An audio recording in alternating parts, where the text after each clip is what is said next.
Hoje, a gente vai mergulhar numa oração que é muito poderosa, muito tocante. Ela fala sobre a gratidão por um amor que simplesmente não desiste da gente. Uma reflexão incrível sobre cuidado, sobre persistência e sobre todas aquelas bênçãos que, na maioria das vezes, a gente nem enxerga. E a oração já começa com uma pergunta aqui pra gente pensar, né? Já agradecemos pelos milagres que nem vimos acontecer? O convite aqui é para uma reflexão que vai muito além dos pedidos que a gente faz e são atendidos. O foco é naquelas bênçãos, naquelas proteções que vêm de mansinho, sabe? De forma silenciosa, invisível. Então vamos lá. O ponto de partida, o coração dessa oração, é a ideia de que existe um amor divino que é infinito, que é paciente e, o mais importante de tudo, que nunca, nunca desiste. Olha só as primeiras linhas, elas já definem tudo. E o mais interessante é que a oração não começa com um pedido, mas sim com louvor, com agradecimento. A gratidão é toda dirigida a essa figura de pai, um pai de infinita espera, que é persistente. Isso já dá o tom para tudo que vem depois.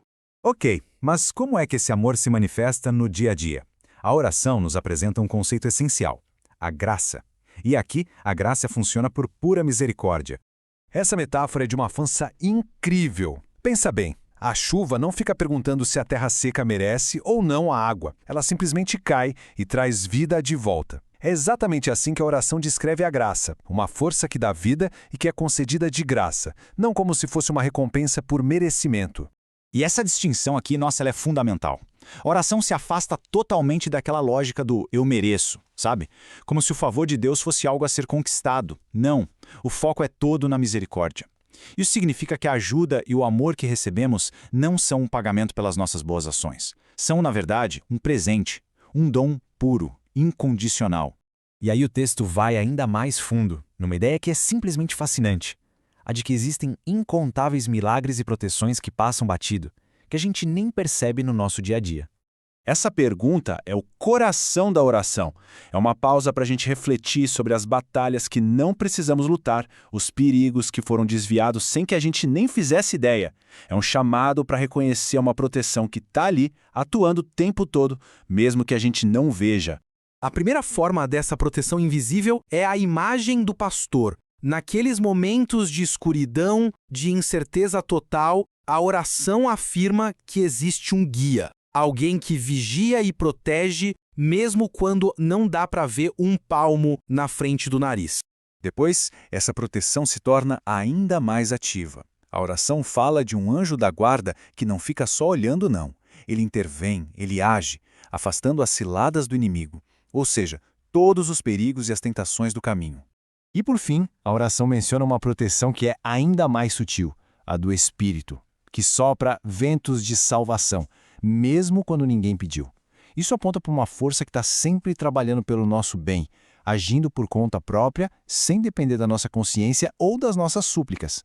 Bom, diante de tanto amor, de tanta proteção invisível, a oração caminha naturalmente para a única resposta humana que faz sentido, a gratidão. E é aqui que a oração faz uma virada. Ela passa para um pedido de perdão pela nossa ingratidão e logo em seguida busca uma transformação. É o desejo de ter uma fé mais simples, uma perspectiva de criança que consegue enxergar os tesouros escondidos da graça. O objetivo final, ter o coração em chamas, inflamado por esse sentimento de gratidão. A oração então se ancora nessa citação direta do Salmo 103, que funciona como um mandamento pessoal. A questão não é só sentir gratidão, mas praticar o ato consciente de não esquecer nenhum benefício, seja ele visível ou invisível.